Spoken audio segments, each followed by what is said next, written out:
السلام علیکم ورحمۃ اللہ وبرکاتہ۔ ناظرین، آپ دیکھ رہے ہیں زین مدنی اسلامک چینل اور میں ہوں آپ کا میزبان محمد زین مدنی۔ ناظرین، جیسا کہ آپ کو معلوم ہے کہ ہم ریاض الصالحین ریکارڈ کر رہے ہیں۔ آج ہم ریاض الصالحین کا باب نمبر 6 ریکارڈ کرنے جا رہے ہیں، باب التقوی، تقوی کا بیان، اور اس میں قرآن سے دلائل دیے جائیں گے۔ آپ سے التماس ہے کہ ہمارے چینل کو سبسکرائب کریں، لائک کریں، شیئر کریں اور بیل آئیکن پہ کلک کریں تاکہ ہر آنے والی نئی ویڈیو آپ تک پہنچ سکے۔ بسم اللہ الرحمن الرحیم۔ ریاض الصالحین باب نمبر 6، باب التقوی۔ اس کے بارے میں قرآنی دلائل حافظ صلاح الدین یوسف صاحب دے رہے ہیں۔ ان میں سے پہلی دلیل، قال اللہ تعالی یا ایہا الذین آمنوا اتقوا اللہ حق تقاتہ۔ اللہ رب العزت نے ارشاد فرمایا، اے ایمان والو، اللہ سے ڈرو جیسا کہ اس سے ڈرنے کا حق ہے۔ وقال اللہ تعالی فاتقوا اللہ ما استطعتم، اور مزید اللہ رب العزت نے ارشاد فرمایا کہ اللہ سے ڈرو جتنی تم طاقت رکھتے ہو۔ اور تیسری دلیل، یا ایہا الذین آمنوا اتقوا اللہ وقولوا قولا سدیدا۔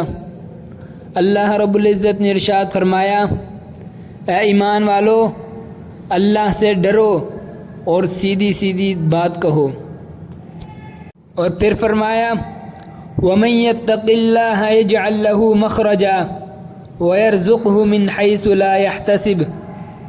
فرمایا، جو اللہ سے ڈرتا ہے اللہ اس کے نکلنے کا راستہ آسان کر دیتا ہے اور اس کو ایسی جگہ سے رزق دیتا ہے جہاں سے اس کو وہم و گمان بھی نہیں ہوتا۔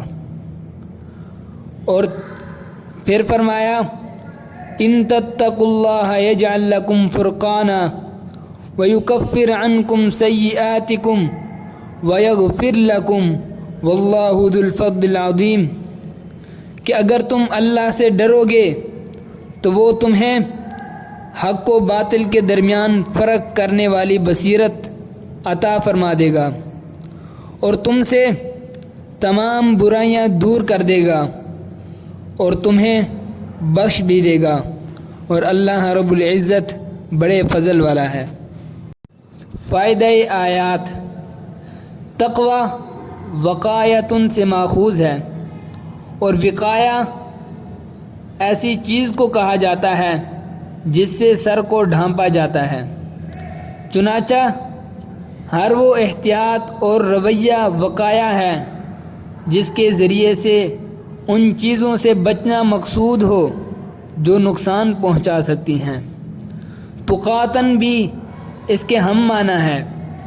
اس اعتبار سے اللہ کا تقوی یہ ہے کہ انسان اس کے ذریعے سے اللہ کے عذاب سے بچنے کی سعی کرے، اور وہ اس طرح ممکن ہے کہ وہ اللہ کے حکموں کو بجا لائے اور اس کی منع کردہ چیزوں سے باز رہے۔ مذکورہ آیات میں قول اور فعل میں اللہ کے تقوی کے التزام کی تاکید ہے، نیز اسے شدائد سے نجات کا اور رزق حلال کے حصول کا ذریعہ بتایا گیا ہے۔